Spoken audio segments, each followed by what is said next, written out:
Welcome to Dev information. இன்றைக்கி நம்ம என்ன இன்ஃபர்மேஷன் பார்க்க போகிறோம் அப்படின்னா, இந்த ஃபென்சல் புயலில் காரணமாக பாதிப்பு ஏற்பட்டுள்ள மாவட்டங்களுக்கு இழப்பீடு நிவாரண உதவிகள்லாம் மாண்புமிகு தமிழ்நாடு முதலமைச்சர் ஸ்டாலின் அவர்கள் அறிவிச்சிருக்காங்க. அந்த நிவாரணங்கள் என்னென்ன அப்படிங்கிறத இந்த வீடியோவில் நம்ம பார்க்கலாம். இதில் பாருங்கள், ஃபஸ்ட்டு எந்தெந்த மாவட்டத்தில் அதிகமான மழை இருந்துச்சு, மழை அதிகமாக இருக்குது அப்படிங்கிறத பற்றி கொடுத்துருக்காங்க.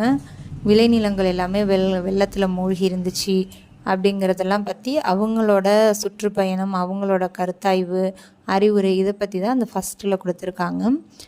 நமக்கு எங்கேருந்துன்னா இங்கே பாருங்கள், இதில் ஃபென்சல் புயலால் பாதிக்கப்பட்ட என்னென்ன டிஸ்ட்ரிக்ட்டுக்கு முதல்ல இந்த நிவாரணம் வழங்க போகிறாங்க அப்படின்னா, விழுப்புரம், கள்ளக்குறிச்சி, திருவண்ணாமலை, கடலூர், தருமபுரி, கிருஷ்ணகிரி மாவட்டங்களில் பின்வரும் நிவாரண உதவிகள் வழங்குவதென்று முடிவு செய்யப்பட்டது அப்படின்னு சொல்லியிருக்காங்க. இதில் புயல் வெள்ளத்தினால உயிர் இழந்துட்டாங்க யாராவது அப்படின்னா அந்த குடும்பத்திற்கு இழப்பீட்டு தொகையாக 5 லட்சம் ரூபாய் வழங்க போகிறாங்க. இதே அவங்க சேதமடைந்த குடிசை வீடுகளுக்கு 10,000 ரூபாய் வழங்குவாங்க. ஒருவேளை ஃபுல்லாகவே இடிஞ்சது, அந்த மாதிரி ஃபுல்லாகவே சேதம் அடைஞ்சிச்சு அப்படின்னா கலைஞர் கனவு இல்ல திட்டத்தில் முன்னுரிமை அளித்து அவங்களுக்கு ஃபஸ்ட்டு வீடு கட்டுற மாதிரி அறிவிச்சிருக்காங்க. அதுக்கப்புறம் மழையினால் பாதிக்கப்பட்ட, அதாவது 33% விழுக்காடு பாதிச்சிருந்துச்சு, அதுக்கு மேலானால் தான் அதுக்கு எலிஜிபிள். நெற்பயிர் உள்ளிட்ட இரவை பாசன பயிர்களுக்கு ஹெக்டேர் ஒன்றுக்கு 17,000 ரூபாய் வழங்குறாங்க. இதே பல்லாண்டு பயிர்கள் மற்றும் மரங்களாக இருந்துச்சு அப்படின்னா அதுவும் அதே தான், சேம் 33%க்கு மேலே இருக்கணும். 33% அல்லது அதுக்கு மேலே இருக்கணும். அப்படி இருந்துச்சுன்னா ஒரு ஹெக்டேருக்கு 22,500 ரூபாய் வழங்குறாங்க. மழையினால் பாதிக்கப்பட்ட மானாவாரி பயிருக்கு ஒரு ஹெக்டேருக்கு 8,500, சேம் 33%.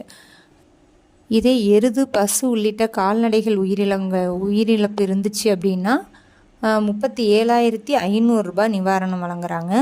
இதே வெள்ளாடு, செம்மறி ஆடு, இது மாதிரி ஆடு இதாகிடுச்சுன்னா 4,000 ரூபாயும், கோழி இருந்துச்சுன்னா 100 ரூபாயும் வழங்குறாங்க. அதி கனமழையின் காரணமாக கடுமையான மழை பொழிவினை சந்தித்துள்ள விழுப்புரம், கடலூர், கள்ளக்குறிச்சி ஆகிய மாவட்டங்களில் 2 நாட்களுக்கு மேல் மழை வெள்ளம் சூழ்ந்து வாழ்வாதாரம் பாதிக்கப்பட்ட குடும்பங்களுக்கு குடும்ப அட்டை அடிப்படையில் நிவாரணமாக ரூபாய் 2,000 வழங்கிடவும். அதாவது உங்களோட ரேஷன் கார்டுக்கெல்லாம் 2,000 ரூபாய் நிவாரணம் வழங்க போகிறாங்க. எந்தெந்த டிஸ்ட்ரிக்ட்னு இப்போ படித்ததுலேயே உங்களுக்கு தெரிஞ்சிருக்கும். இதில் 2 நாளைக்கு மேலே உங்களுக்கு வெள்ளம் சூழ்ந்து நின்று பாதிக்கப்பட்ட எல்லாருக்குமே 2,000 ரூபாய் உங்களுக்கு நிவாரணம் வழங்க போகிறாங்க. அடுத்தது உங்களோட வாக்காளர் அட்டையோ, உங்களோட சர்டிஃபிகேட்டோ, ஆதார் கார்டோ, உங்களோட ரேஷன் கார்டோ, இது மாதிரி உங்களோட எது வெள்ளத்தில் போயிருந்தாலும் இல்லை சிதைவடைஞ்சிருந்தாலும் சிறப்பு முகாம் நடத்தி உங்களுக்கு புதிய சான்றிதழ் வழங்குறதுக்கும் இது பண்ணியிருக்காங்க. நெக்ஸ்ட்டு, மழை வெள்ளத்தால் பாதிக்கப்பட்ட பகுதிகளில் பாதிப்புக்குள்ளான குடும்பங்களை சேர்ந்த மாணவ மாணவிகளுக்கு புதிய பாட புத்தகங்கள் மற்றும் நோட்டு புத்தகங்கள் வழங்கிடவும். சில பேருக்கு புக்கு இதெல்லாம் நனைஞ்சிருந்துச்சுன்னா அதுவுமே புதுசு தரணும் அப்படின்னு சொல்லிட்டு தமிழ்நாடு முதலமைச்சர் அவர்கள் உத்தரவிட்டுள்ளார். நிவாரணம் வழங்குவது தொடர்பாக தருமபுரி, கிருஷ்ணகிரி, திருவண்ணாமலை ஆகிய மாவட்ட ஆட்சித்தலைவர்களுக்கு தங்கள் மாவட்டத்தில் கடுமையாக பாதிக்கப்பட்ட பகுதியின் விவரங்களை அரசுக்கு அனுப்பி வைத்திட அறிவுறுத்தப்பட்டுள்ளார். இந்த மாவட்டங்களில் அந்த ஒரு கலெக்டர்ஸ் நீங்கள் அதோட விவரத்தை அனுப்புங்க அப்படிங்கிறதையும் சொல்லியிருக்காங்க. அவ்வளோதான் ஃப்ரெண்ட்ஸ், தேங்க்யூ ஆல். இது உங்களுக்கு யூஸ்ஃபுல்லாக இல்லைன்னா கூட உங்களுக்கு தெரிஞ்சு உங்களுக்கு எதுவும் சேதாரம் ஆயிருந்துச்சுன்னா அவங்களுக்கு இதை ஃபார்வர்ட் பண்ணுங்கள், அவங்க பயன்பெறட்டும். Thank you all.